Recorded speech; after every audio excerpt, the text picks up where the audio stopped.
What's up, everybody? Noah Kaser back here for another episode of Noah Kaser Live. So let's get right into it. We have a lot to talk about, and first up, we're going to go into these topics. So here we go.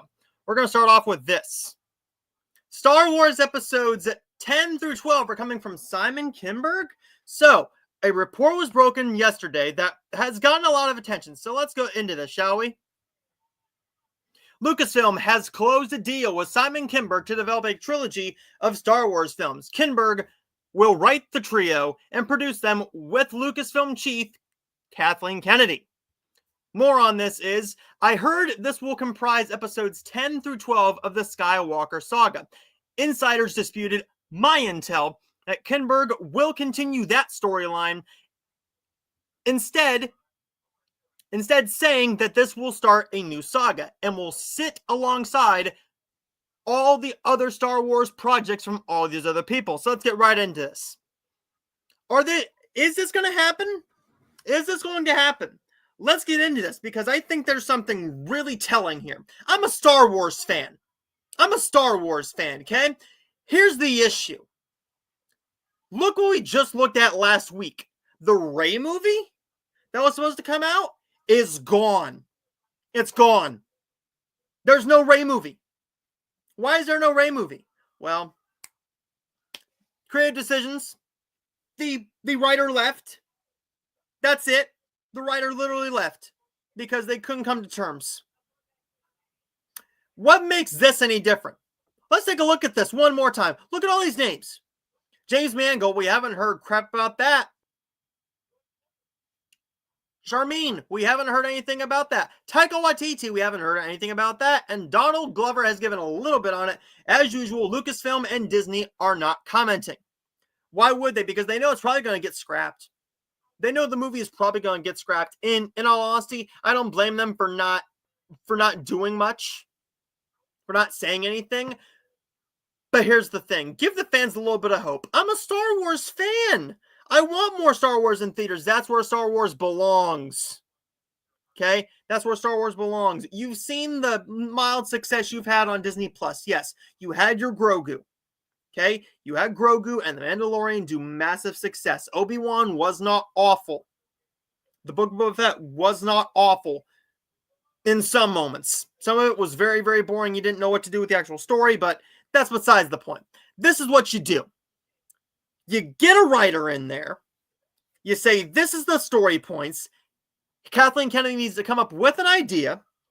Everybody at Lucasfilm needs to sit down with an idea and go, hey, we want to do this. This is what we're going to do. And instead, they don't do that. What do? They sit there and they go, no plan. No plan at all. There's no plan with Star Wars anymore. There's really no plan. I don't care what anybody says.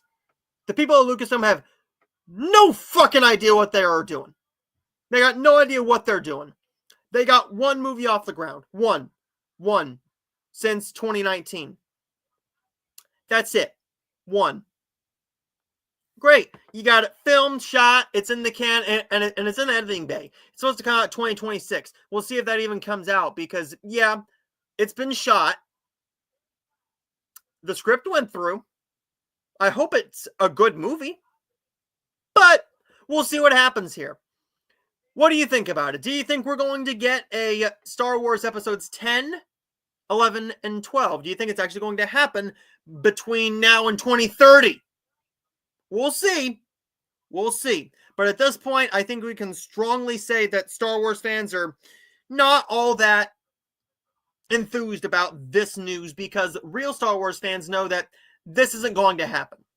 This probably isn't going to happen. I'm hoping I'm wrong. I mean, clearly, I love all 9 of these films. I love all 9 of these films, and I really like Rogue One. I don't know if that's actually going to happen, but we will see. So, there you go, guys. Let me know your thoughts in the comments down below, and let me know your thoughts. Do you think that the Star Wars movies are going to happen? Let me know your thoughts. We're going to go into the comments up next, and as always, we have Michael. Welcome in, Michael. It's awesome to see you.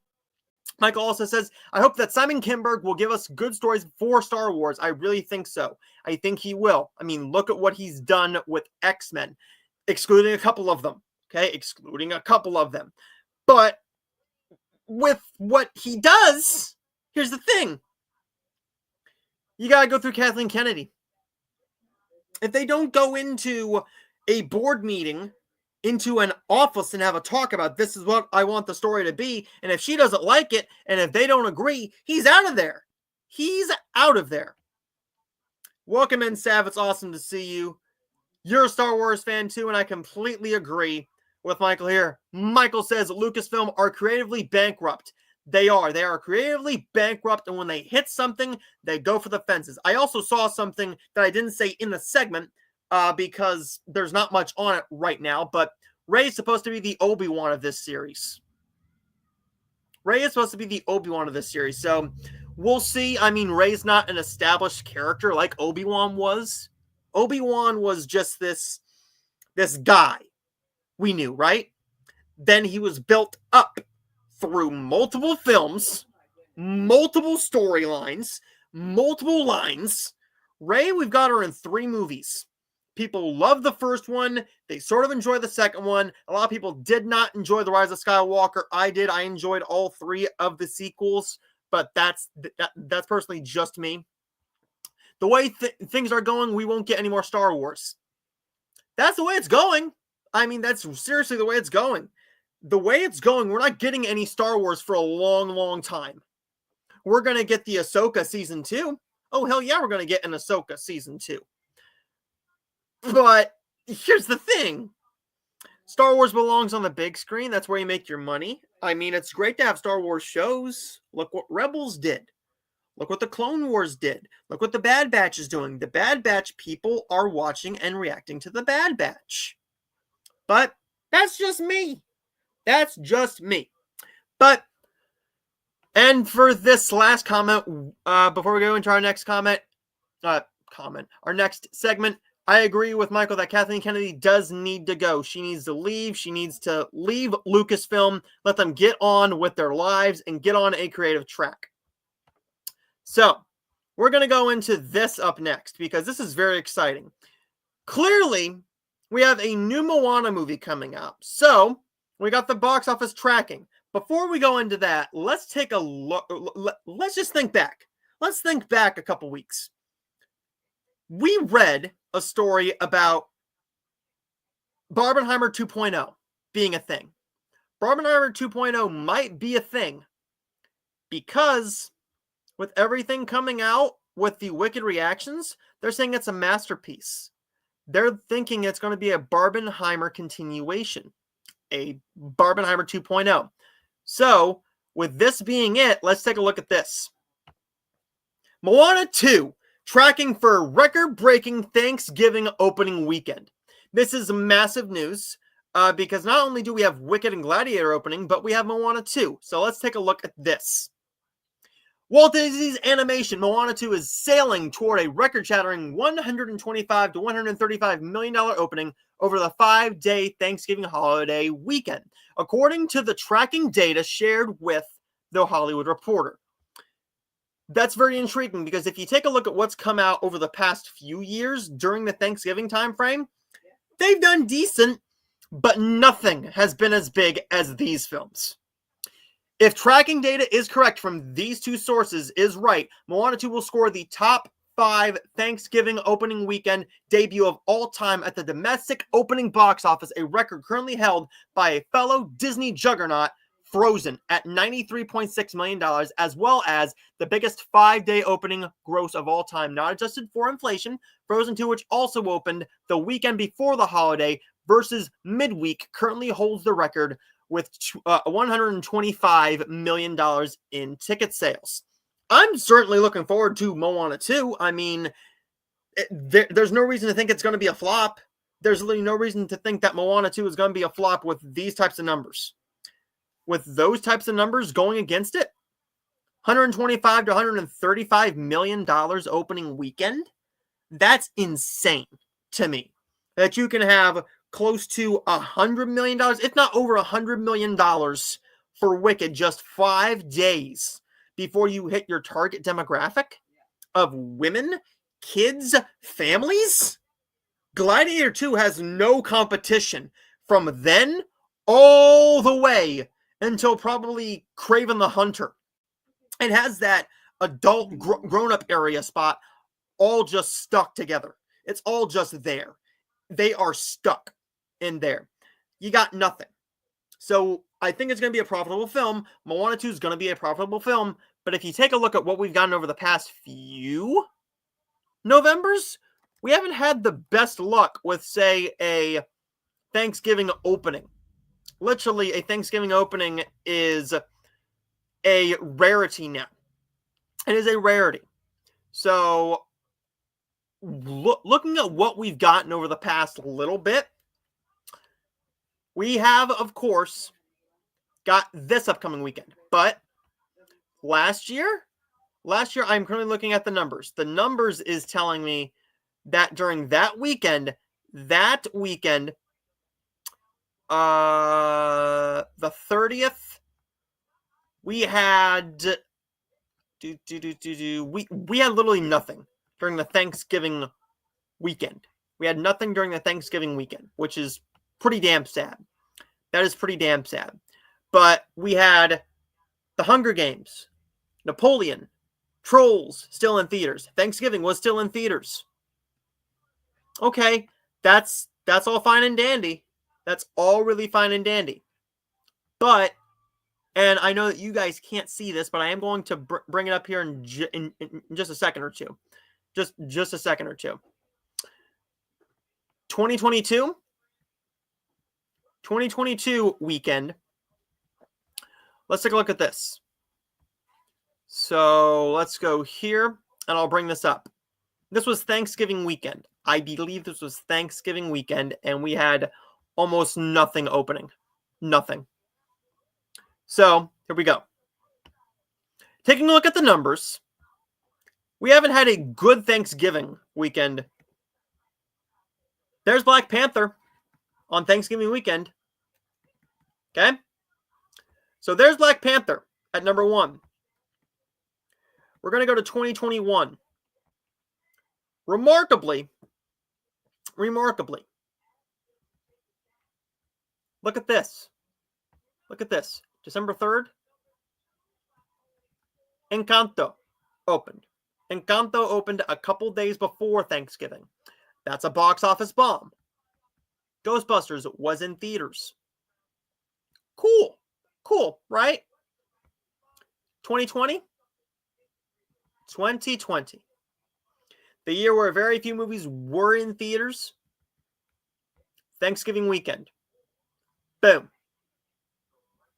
Oh, sorry. Nope. That was not Thanksgiving weekend. This was Thanksgiving weekend right here. Crude's a New Age. Freaky. The War with Grandpa. Nothing opened in 2020 because it was 2020.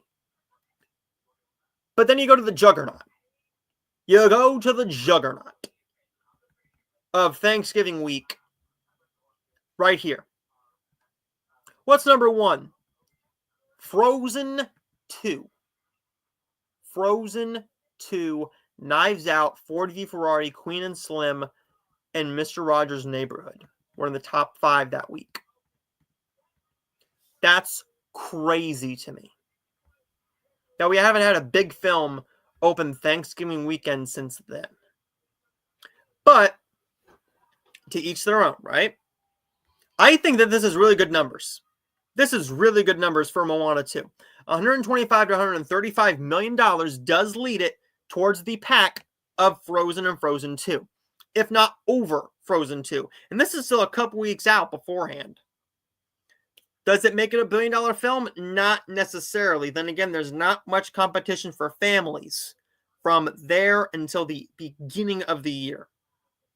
So, overall, what do you think about that? Are you excited for Moana 2? Do you think it's going to do great at the box office, like the box office tracking is saying? But there's that, and there we go. What do you think about that? Do you think it's going to be a great opening weekend for Moana 2?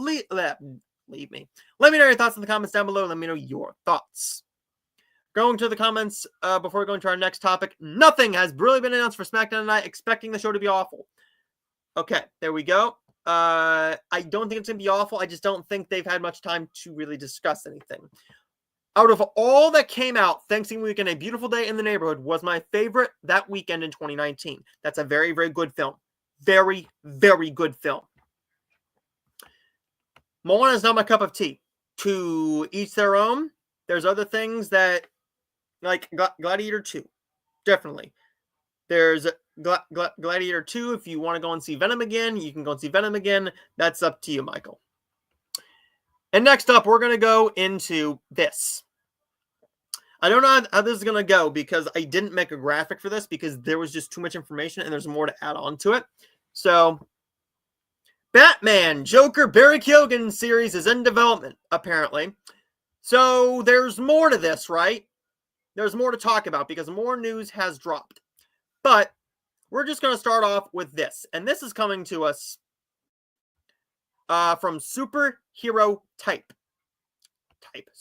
Superhero Hype is telling us that there's a Joker series coming, but James Gunn has something else to say.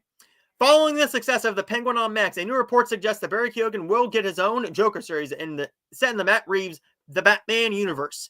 The villain had a brief scene in the first film, but isn't confirmed to have a major role in The Batman Part 2. However, he could get his fair share of screen time and character development after the upcoming sequel. Matt Reeves reportedly planning a Joker series with Barry Keoghan. The Part 2 villain has not been confirmed yet, and it's a new report suggesting it won't be Barry Keoghan's Joker. Instead, the Crown Prince of Crime of Gotham will be built up as the main antagonist for the Robert Pattinson-led The Batman 3. So this is all coming from just multiple sources. Here we go. While the report needs to be taken with a grain of salt, the Insider, great source, and Slasham have also collaborated the story. Furthermore, Reeves was recently confirmed to be developing more shows for the Batman epic crime saga. So that will make sense for one of those about to be Keoghan's DC villain. That will also allow the filmmaker to build up the character for the Batman Part 3 slowly. So, apparently there's a show coming, except someone asked James Gunn on Twitter if this is true. He says, no truth, no, sorry. So there's not going to be a show, apparently. Could James Gunn be lying to us? I don't know. I mean, he's the head of DC. If anybody knows, he would know. Matt Reeves probably wants to do a Joker series. Here's the thing. They aren't going to start shooting the Batman Part 2 until next year. 2025 is when it goes into production. Then he would have to go into the editing bay, make that film happen, and then potentially do a Penguin series to build up that. With the success, with the overall and overwhelming success that we've gotten from something like a beloved Penguin series that is getting Emmy and Golden Globe consideration, is there any thoughts in our head that think that they don't want to do another Batman-centric series on Max that's half as good as this? I think there's a really good shot that we will get another series. There's a good shot that we could get a series with Joker in it. But right now, James Gunn is saying, sorry, there's no truth to that. What do you think about that? Let me know your thoughts in the comments down below. Let me know your thoughts. Going to the comments one more time before we go into our next topic. And don't forget, Wicked coming out the same day as Gladiator 2. Yes, Wicked is going to be fantastic. I have a feeling it's going to be a masterpiece like everybody else says it is. It's going to be a massive box office smash hit. Maybe a $800 million film, potentially $1 billion film. I mean, could we see $2 billion films open 5 days apart? When's the last time that's happened? I mean, Moana 2 is going to be big. It's going to be big. Wicked is going to be big. Regardless of what anybody else says. The box office tracking and reactions to it say otherwise. But there's that. Next up, we're going to go into this. This is exciting news. I've not seen this show, but I thought this was very interesting, and this makes me want to watch the show now. Macaulay Culkin joins Fallout Season 2. So this is very interesting because he has worked with Amazon Prime before as a voice in a couple of things. Of course, he was in the HBO series The Righteous Gemstones, but he's returning back to acting in a major role, apparently, for Fallout. Macaulay Culkin has joined this cast of Fallout Season 2, Prime Video's breakout series from Kilter Films, in a recurring role, sources tell Deadline. No one is commenting, but Culkin is said to be playing a crazy genius-type character. This is also massive news because Fallout debuted as one of Amazon Prime's top 3 most watched titles and earned 16 Emmy nominations for its first season, including Outstanding Drama Series. Could this mean that we get something like a Macaulay Culkin up there on stage, presented with a Emmy for this? We don't know. We really don't know. I mean, Fallout was up for multiple awards. We'll have to see. I mean, we don't have a House of the Dragon. We don't have a Succession. We don't have The Crown anymore. What other drama series is there now that can take this down? Because the big series are gone. Most of the big series are gone. Unless you pitch The Penguin as a drama series, I think it shows that Macaulay Culkin is going to have a good shot at being an Emmy consideration for that, if Season 2 is as good as everyone says it's going to be. And as a fan of TV, I'm not a fan of games. I don't play games. Games take up too much time. But what do you think about Macaulay Culkin joining Fallout Season 2? Do you think that's a good idea? Are you excited to see him coming back? Especially now that he's now in the spotlight again. He's doing a tour promoting a big anniversary of Home Alone. That's very nice to see him doing that. He's going back to acting. I like seeing that. So let me know your thoughts in the comments down below and let me know your thoughts. Going into our next topic, we're going to talk about something that is very intriguing to me. The Michael Jackson movie moves to October for Oscar consideration, but also better box office. So earlier yesterday, we got news.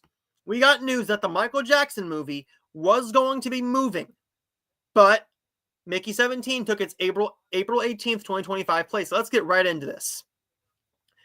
Lionsgate, the company, announced Tuesday that its Michael Jackson biopic, directed by Antoine Fuqua, is now slated to hit theaters in wide release on October 3rd, 2025.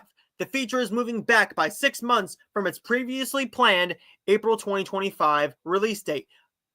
That's very good news, because it looks good, because Lionsgate, from what we're all hearing, is thinking that this has some serious Oscar consideration. They also think it has a great chance of being a massive box office hit. But why does this look like they're looking at a better box office? Well, let's take a look at this. The Graham King produced the film Michael is now positioned in awards corridor next year. Previously, King's Queen film, Bohemian Rhapsody, opened November 2nd, 2018 to $51 million stateside and went on to gross $216.4 million stateside and $903.6 million worldwide, plus 4 Oscar wins, including Best Actor. This is phenomenal news, I think.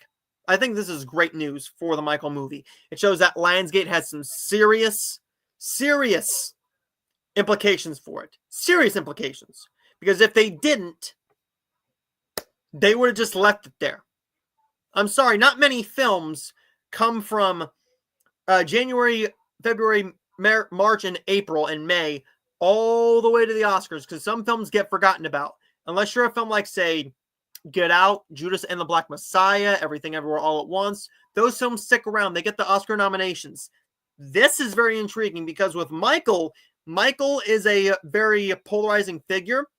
Some people are going to hate the way they talk about a certain thing. Some people are going to like a way they talk about a certain thing. It's going to be based on your thoughts on what potentially happened, on what maybe or maybe did not happen. I wasn't there for it. I wasn't even alive for those accusations. But I'm looking forward to seeing what they do with that. But this is all about box office and Oscars. I think that Michael Jackson's movie has a great chance at being up for an Oscar. I mean, you're right in the Oscar season, right in the very beginning of Oscar season, and I mean the very, very beginning. I mean, you can sneeze and you're into the Oscar season, and we're in it right now. We're in it right now. We've got films like Conclave out there. We've got Wicked coming out. We have Dune Part 2 that's already passed.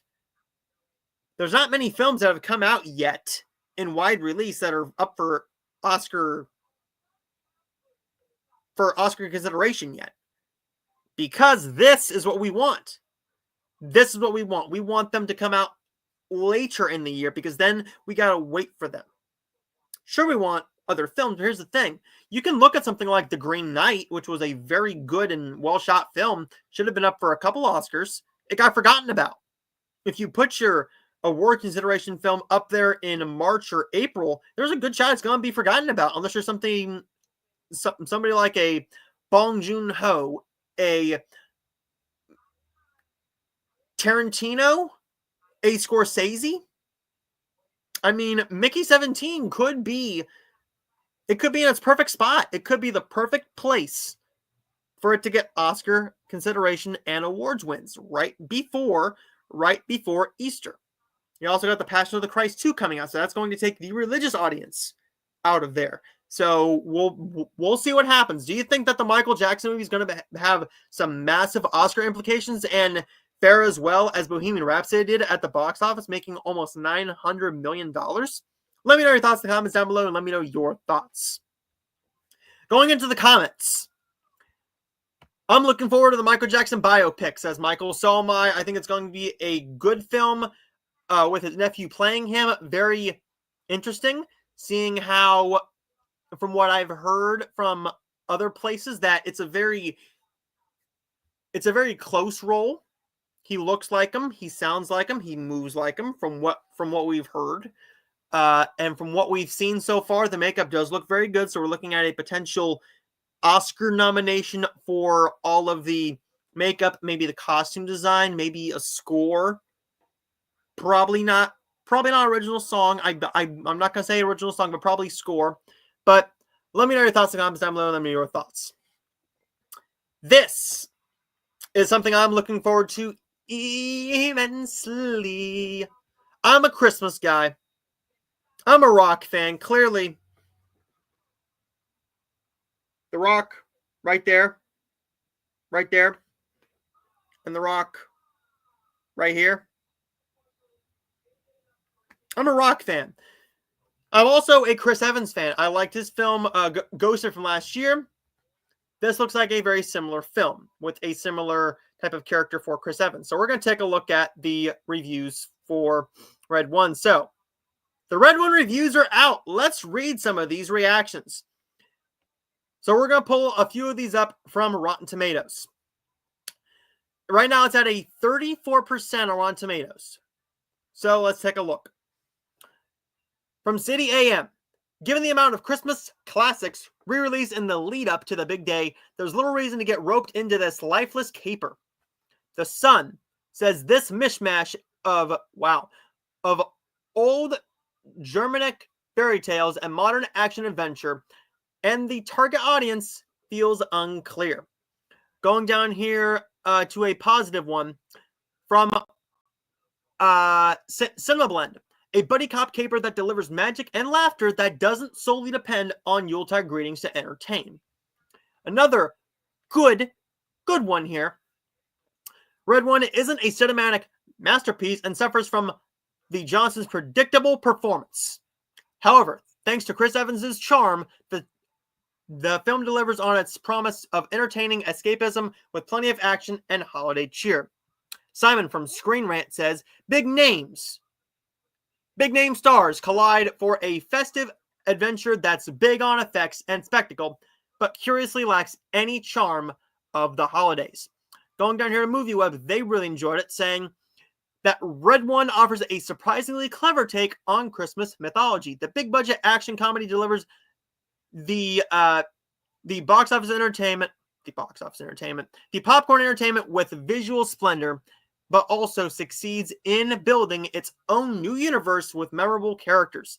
Next Best Picture didn't enjoy it that much, but didn't give it an awful rating of 4 out of 10, saying, not every film has to be art, but it'd be nice if they could make a product that had more life in it than this empty exercise in Christmas franchise starting. Ouch. And going down here to Alfonso.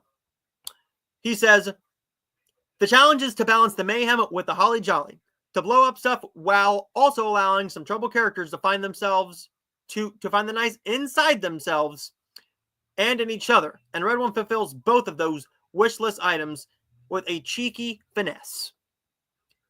So he really enjoyed it, and I really respect him. I've been watching him for years. William Bibiani, who's a great critic for The Wrap, saying, it all averages out to a slightly above average. For a film like Red One, that's about as good as anybody can hope for.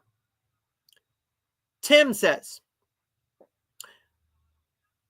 the mixture of laughs and sentiment and action should satisfy undemanding families, and the story's world building offers enough novelty to what can otherwise be a predictable package. And we'll just read one more from, let's do Casey from Casey's Movie Mania. Says, a high concept genre hybrid of a Christmas movie that belongs on the naughty list. So right now it's at a 34% on Rotten Tomatoes. It's not looking good for the box office either. But what do you think about that? Are you looking forward to seeing what we get from a Red One? Let me know your thoughts in the comments down below, and let me know your thoughts. I'm really excited to see this movie. I'm looking forward to seeing it. But here's the thing. It's gonna hit with audiences, I think. I mean, Big Paulie really enjoyed it. Big Paulie really liked the movie. It's going to be a flop. It has $250 million. It's made for $250 million. At that, you need to make over $500 million with competition coming out. You're not going to do that. But also, the marketing hasn't looked all that good for some people. I thought it looked fun. I think it looks fun. And that's all I want. I might not even do a critical review of it. I might just sit there and watch the movie. I might just sit there and watch the movie and enjoy it and not say a single thing about it until I do a ranking of November movies. Because by that point, you're looking at it critically and as well as enjoyment. I might think it's fun, but it might be an awfully made movie. If it's fun, if it's funny, that's all I want from Red One. And that's it for the topic. So, if you guys don't want to hear any of my thoughts on 2 Hallmark films, as well as the brand new Christmas film on Netflix, Meet Me Next Christmas, and my early review, my early film review of Christmas Eve at Miller's Point, then come back in probably 10 to 15 minutes, and we will be taking a look at Release Rewind. So let's take a look at the comments one more time before we go into the Christmas reviews. Heard tonight that the women's U.S. title will be debuting tonight. That might be a good idea. That's a very good idea. I mean, it will give... I almost knocked my light down. That would give a lot of other women some chances on the shows. And I think that's a very good idea to do that. Michael says, I was expecting Red One to get bad reviews. I was expecting it too. I mean, it didn't look like a critical darling. But then again, we've seen films that are pretty piss poor do pretty decent at the box office, like a Five Nights at Freddy's. But then again, that's a video game adaptation. You had your built-in audience. I thought that was a pretty piss poor film as a horror film. As a drama, fine.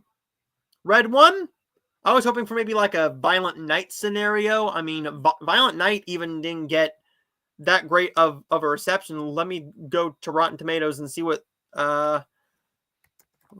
Violent Night. Violent Night, I actually saw twice in theaters, actually, so that's a little fun fact. Okay, so Violent Night got 74%. 74%. That's not bad. That is not bad. Expecting Red One to be a flop, but it does look like fun. See? That's all that matters. It's starting it's trying to do a franchise. We'll see if it happens. I don't think it will. I mean, if the box office doesn't, if it doesn't do great at the box office, if it doesn't have legs through the Christmas season, good luck.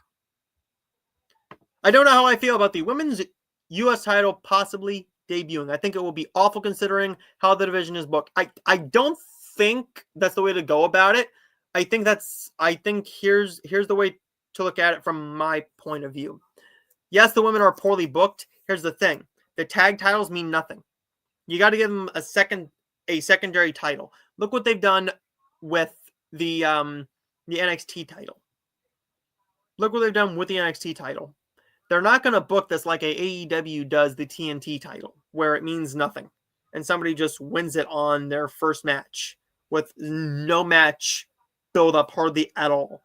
They're going to build this as a second title, as a intermediate mid-card title with mid-card talent. So I think of maybe like a Kaden Carter, Katana Chance, Candice LeRae, Io Sky, maybe. I think that's how you do that. But to each their own, I'm looking forward to seeing what they do. Loved Violent Night, and it was a decent success. Yes, it was. It made some decent money at the box office. So, we're going to go into the 4 reviews I have for you guys. I did cut 2 out. I'm not going to be reviewing My Sweet Austrian Holiday. I'm not going to be reviewing Holiday Mismatch, which I think is a very good idea because I don't have much to say about those, and I don't think they're going to be very memorable. So, okay. This is going to be a lot of talking, but let's get right into it. So we're going to be doing my review of A Carol for Two. So A Carol for Two, let's try it one more time. A Carol for Two. So A Carol for Two is the brand new Hallmark film that just debuted last week, and I was really looking forward to this one, but some people were a little bit mixed on it, so let's get right into it. Violet dreams of Broadway, but lands a singing gig at, let's just try that one more time, because that was not a good take. It's live, folks, it's live, and I also need a drink, because I didn't want to cough halfway through. Here we go. A Carol for Two. So A Carol for Two is the brand new Hallmark film that just debuted a couple nights ago. This one is all about a woman named named Violet, and she dreams of Broadway, but she lands a singing gig, and her Christmas Eve debut with Alex, who resents her connections, could be her big break. As they rehearse, his cousin Brad, with the help of Alex, woos her. Alex develops some feelings too, and creates a messy love triangle that jeopardizes their shot at stardom. This one was a fine little film. I didn't really think it was all that fantastic, but what this does have going for it is 2 leads that really give it their all here. Our 2 stars here give it everything, and I wanted a little bit more of them. Instead, this movie gives us just enough of these 2 and the very tail end to make the movie work. With Alex trying to help his cousin Brad win her heart, that got a little bit under my skin, because you can tell there's so many just red flags that she should have known right from the very beginning, and should have noticed from the very beginning, that it just started to get on my nerves. But there's so much chemistry between our 2 leads here that it works. The singing is fantastic, and the story is nice. However, if there would have been legitimate good chemistry between our 2 lovers here, I thought that would have been a nice little touch, but instead we get something like nothing. There's nothing here. There's literally nothing. This movie gives you almost nothing between Brad and Violet. Brad and Violet make a nice friend couple, not a romantic couple. So this movie gives us sort of what you want in a way, but yet not really. The movie should have been a lot better and should have mainly focused on Alex and Violet, but when it focuses on Alex and Violet and it has the singing in it, it's very good. I was underestimating this movie because there was no marketing. And when there's no marketing for a Hallmark film, this movie should do pretty well, actually. I mean, it's going to get rewatches. It's a lot better than most of the films that came out this past week, but it's not their strongest. And I wanted more, but what really makes this worth watching is our chemistry and the Broadway style singing. I really enjoyed our lead girl in here. And our lead girl is Gina Clare.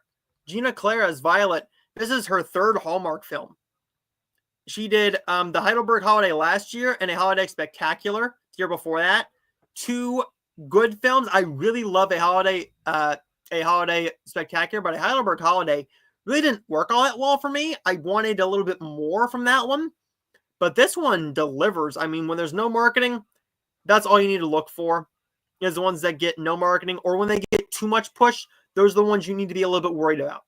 Gina and George Litz do a fantastic job of portraying these characters. However, they choose not to go that route. The way they go, it's entertaining enough, but there's just so much here that should have been a little bit better. I was originally going with a B, but I'm going to bump this down to a B minus. I'm going to give A Carol for Two a B minus.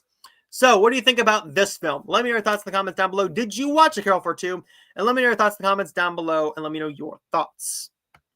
So, next up, we're going to talk about a little bit of a doozy one, and this one kind of hurts me to do, because I had the pleasure of reviewing my good buddy, Jason.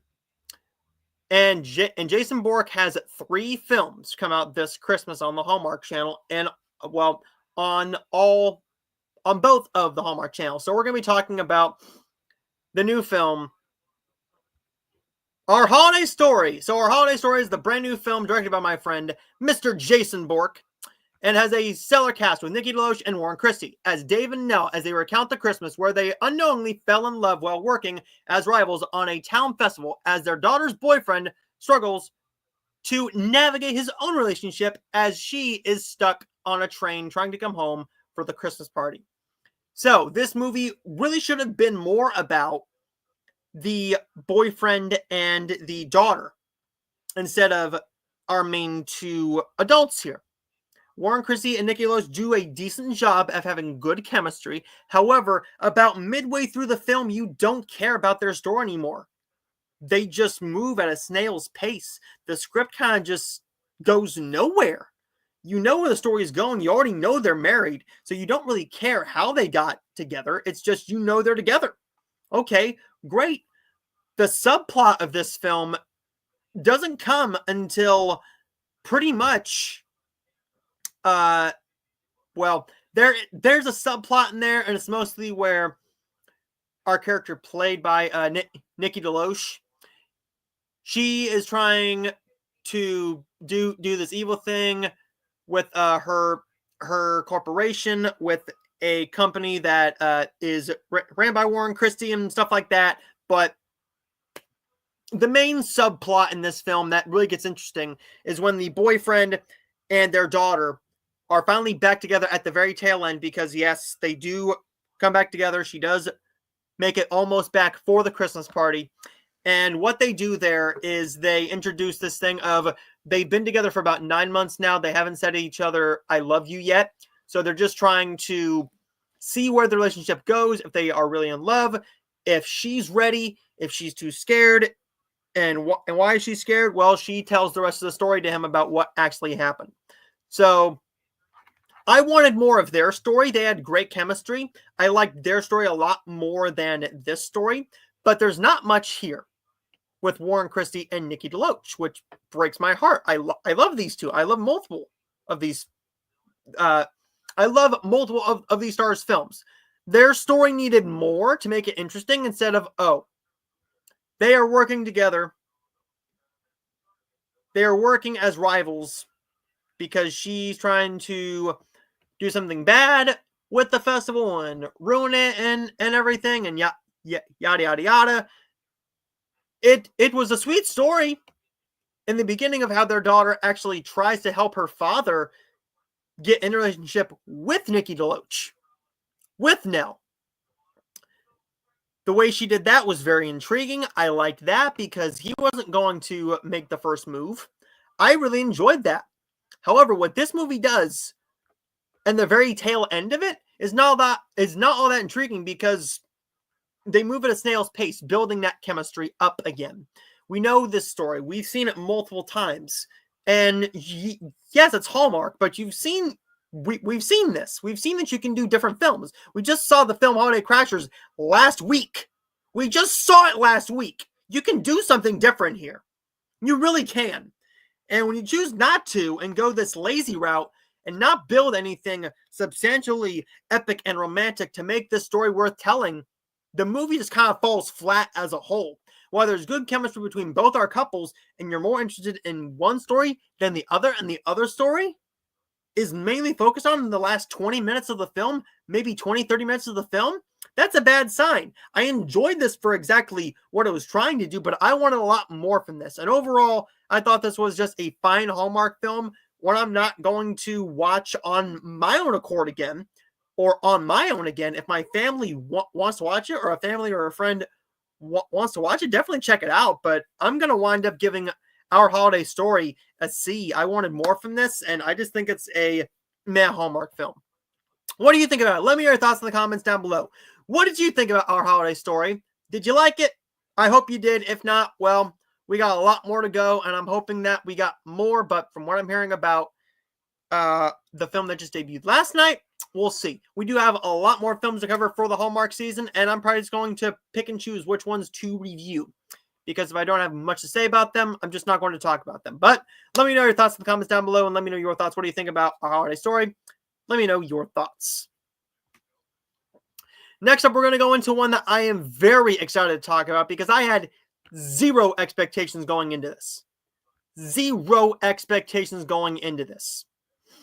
So, buckle in because this one I'm going to rave about. And it helps because I'm a Pentatonics fan. So next up, we're going to talk about Meet Me Next Christmas. So Meet Me Next Christmas is a brand... I don't want to mumble my words. Here we go. Talking for so long. Here we go.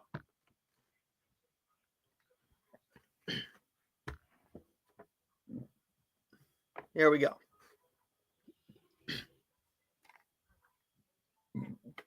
Okay. My throat is dry.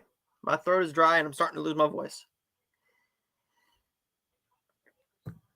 Here we go.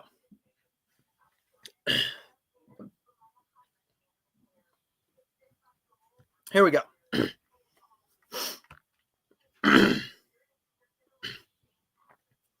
Meet Me Next Christmas. There we go. Meet Me Next Christmas is the brand new Netflix Christmas film that has a stellar cast. So let's get right into this. This is about a woman named Layla on a quest to meet the man of her dreams. A hopeless woman, a hopeless romantic, races across the city of New York City to find a ticket to the sold-out Christmas concert of Pentatonics. Along the way, she asks for the help of Teddy. So this woman is in I believe she's in an airport, and she does a fantastic job. Both of her co-stars and her have tremendous chemistry. Tremendous chemistry.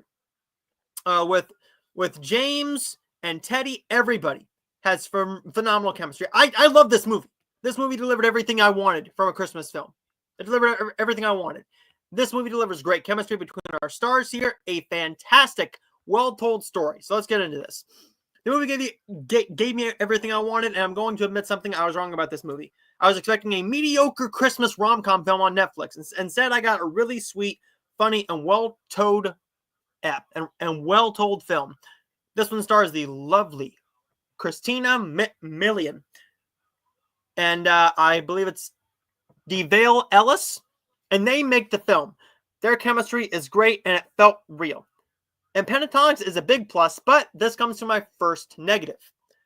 My first criticism is that their on-screen characters in this film, when they're playing themselves, they just felt very wooden, and they didn't have a whole lot in the way of character. I mean, they're playing themselves, and they just felt very rude and standoffish, and they just became very unlikable in the first little bit of this film. I wanted more of them, but they just felt very unlikable, which I don't know how they are in real life, but I didn't want these characters to be unlikable in the beginning.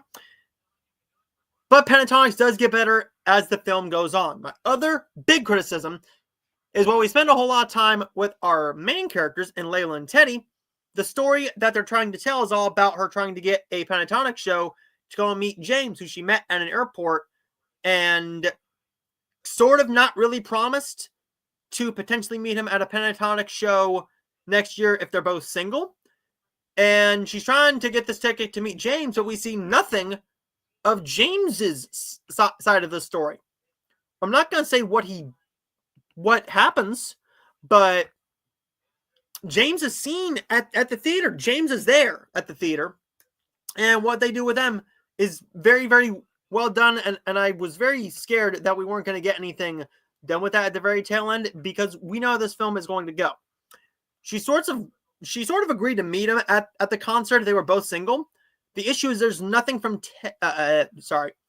there's nothing from the point of view of James. Instead, we're just focusing on these two, which is the point. However, James and her felt just very real in the very beginning of this film. Their chemistry was great. They told a nice, cute story that could have went somewhere, but I like the way they did it with Teddy, who's trying to help her get the ticket because he's sort of like a, what do they call him? I completely forget.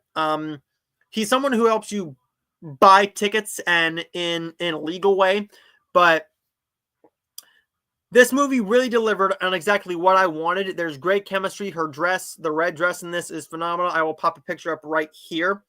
I love this dress. It's a phenomenally well-designed dress. The chemistry is great. I love the band Pentatonix. I love that group. I was not expecting anything from this film whatsoever. And my two criticisms aren't going to knock it all that much.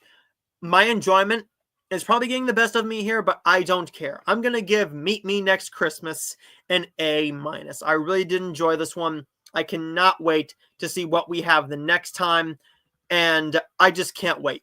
What did you think about Meet Me Next Christmas? Are you looking forward to seeing this film? I know it's #1 on Netflix, but let me know your thoughts in the comments down below. Let me know your thoughts. What do you think about it? Let me know your thoughts in the comments down below. So, next up for the final review, and my voice is starting to go out. I can feel a little tickle in the back of my throat, and it's because I've been doing 52 minutes of a show. Here we go. We're going to go into the next review, and the next review is one that I have not written a review for. I just got done. I watched this film last night, so this is going to be a bit of a mixed bag. Here we go. Next up is going to be my review for Christmas Eve at Miller's Point. So Christmas Eve at Miller's Point is a brand new Christmas film all about this family and the extended family in a Long Island town on Christmas Eve, where hijinks and generational squabbles and family traditions ensue. However, you also see a lot of other people. So we focus on, say, a Michael Cera as a cop and his partner, and you follow the kids to meet their friends. You don't really have plots here. It's mostly just about this rambunctious family for the first half, and the rest of the film is all about this group of kids who are just hanging out. And I think what this film does very, very well is it delivers a well-told story from just a fly-on-the-wall perspective, really. I mean, you're just watching this. It's just you, and it's your POV. You're just watching these characters exist. It's just an existing film. And I think that's really intriguing, because if you did something like this where you had multiple stories with say, like these kids, right? And then you had these families, and they all had these secrets, and a secret affair was happening, and the kids were all just hooking up for no apparent reason, and somebody got mad or something. If you actually put stories in here, it might have felt a little bit jumbled, but since there's almost no story here, this movie feels like it's just like a comfort watch. It feels like this is what some people will actually do on Christmas Eve. My Christmas Eve is very different than a lot of other people's. I mean, I go to work, I get off of work, and me and my family go to church on Christmas Eve. The Christmas Eve service usually starts about 6:30 or 7 o'clock. We leave church, we come home, we have dinner, and then we watch a Christmas movie or two. That's my Christmas Eve. This movie is exactly what a lot of other people's is. I mean, you are there with your extended family. You are there with the people you love, whether it's your friends or your family. You're just existing and you're hanging out. You're with the people you love, and I think that's what this film was just trying to say. Not all Christmas films need to be these wacky, over the top, the Polar Express and the Grinch and Christmas Vacation or something like that. Not every film needs to be like that. This movie is just trying to be a realistic take on Christmas Eve, and I think that's what it does.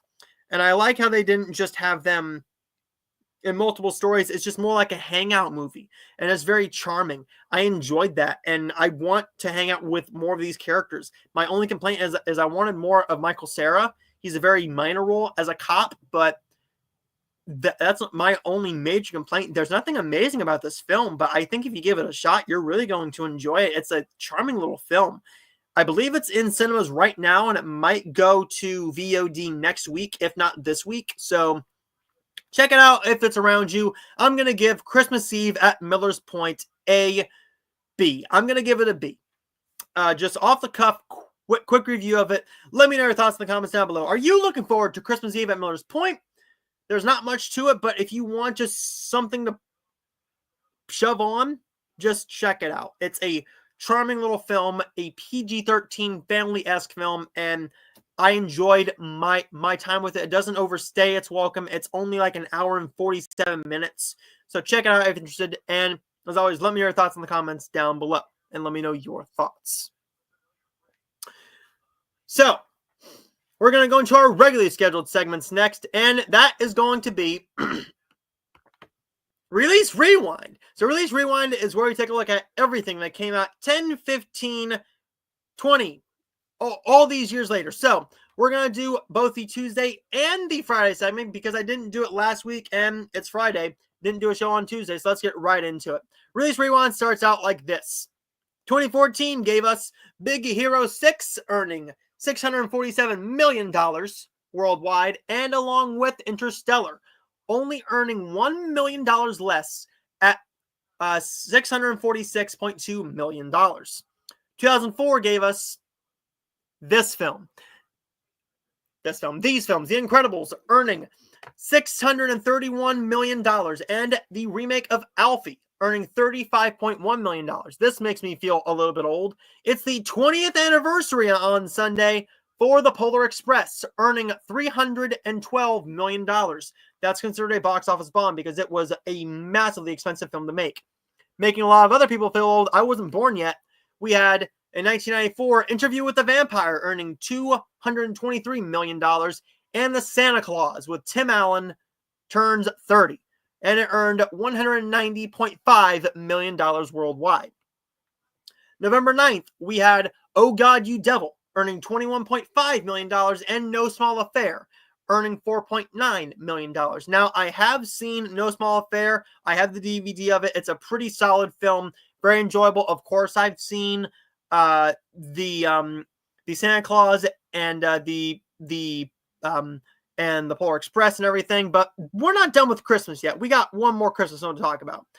We're going to take a look at what came out in 2019, and that starts out with a massive date on November 8th. Dr. Sleep came out, earning $71.7 million worldwide. Last Christmas, a Christmas rom-com based, well, sort of based on the Wham song, sort of, but has a lot of Wham and George Michael songs in it, earning $123.4 million. Midway came out bombing at $126.7 million. I believe that was a box office bomb. November 8th also gave us Playing with Fire, earning $61.2 million, and Jojo Rabbit, a Oscar player, earning $86.8 million worldwide by the end of its theatrical run, and Parasite, which ultimately won Best Picture, earning $253.2 million worldwide.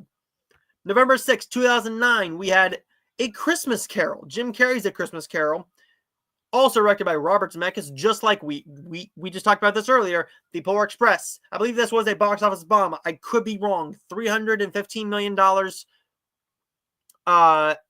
for that one, and the box earned $34.3 million.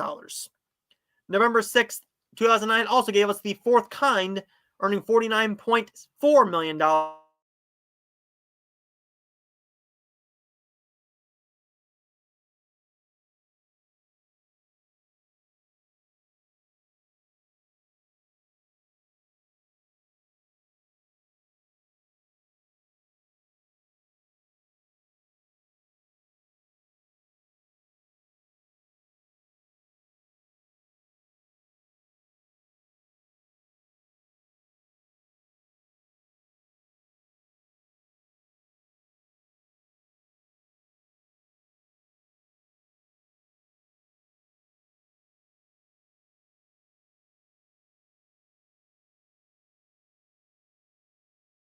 Probably it for Showtime. Oh, nope. Are we back? Are we back? We're just going to try this. Here we go. 1999 gave us The Bone Collector at $151.4 million, The Bachelor at $36.8 million, and The Insider at $60.2 million. November 10th, 1999 also gave us Pokemon the First Movie at $163.4 million worldwide, and a film I've never heard of called Light It Up. November 10th, 1989, we had Staying Together at $4.3 million worldwide, Best of the Best earning $1.7 million worldwide, and Dad earning $19.7 million worldwide. So there's that. And as always, guys, did I make you feel old? Let me know your thoughts in the comments down below, and let me know your thoughts. We're going to just keep on going with the show. If you guys can't see me, I'm sorry. The Wi-Fi is looking like it's getting a little bit weaker, so we will see. We're going to go into Ticket Tracker. So Ticket Tracker is a segment where I take a look at what... we're going to try that one more time. Ticket Tracker. So Ticket Tracker is the segment every single week where I take a look at what happened at the box office. And we're going to take a look at what happened because some interesting things happened. So here it is.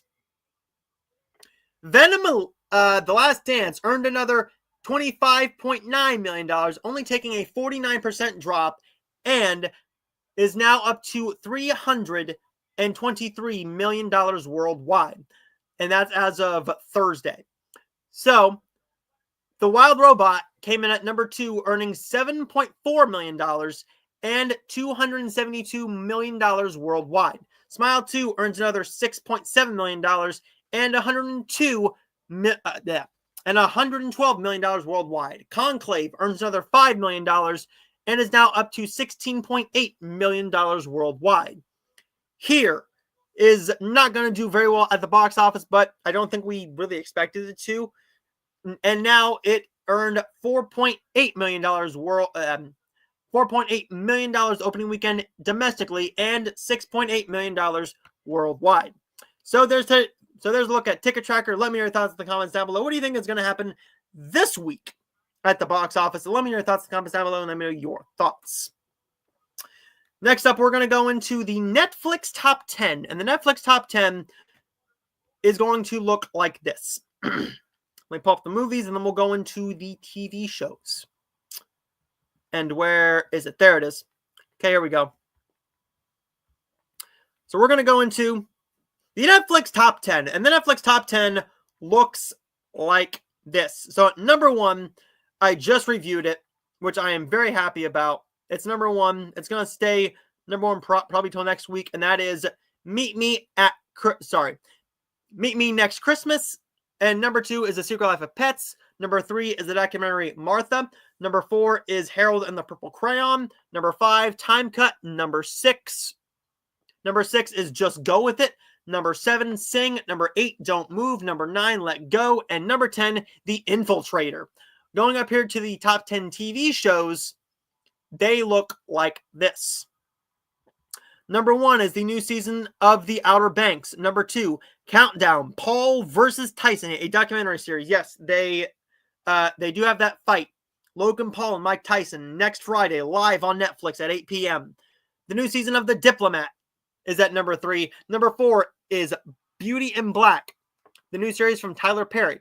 Number 5 is The Lincoln Lawyer. Number 6 is Dan Go Dan. Dan Go Dan. Number 7 is This Is Zodiac. This is the Zodiac Speaking. Number 8 is Gossip Girl. Number 9 is The Manhattan Alien Abduction. And number 10 is Nobody Wants This. And next up, we're going to go into what's releasing this week in theaters and on streaming. So, we have quite a bit coming out this week. So, let's get right into it. Let's take a look at what's releasing this week in theaters and on streaming. Well, as always, it's coming to us from releases.com, and I'm looking forward to seeing what comes out this week. So, here we go. This week, we have The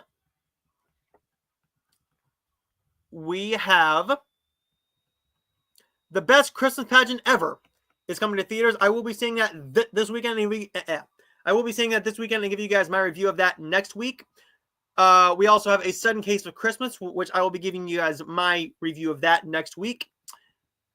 We also have Meet Me Next Christmas, which just came out on Wednesday. Very good film. Gave my review of that at the in a earlier part of this show. Shudder has Black Cab. I may watch that one. I'm not quite sure yet. I did just rent Escaping Ohio. I think that sounds like a very sweet film. So I am looking forward to watching that one and giving you guys my review of that one on Tuesday's show. Along with the brand new Hallmark films. And the brand new Hallmark films are going to be these. Once it comes up here. Here we go. So, I don't know if I'm reviewing all of these, but we will see. We will also be potentially, if they're good, and if I have something to say about them, we will be talking about 5 Gold Rings, Trivia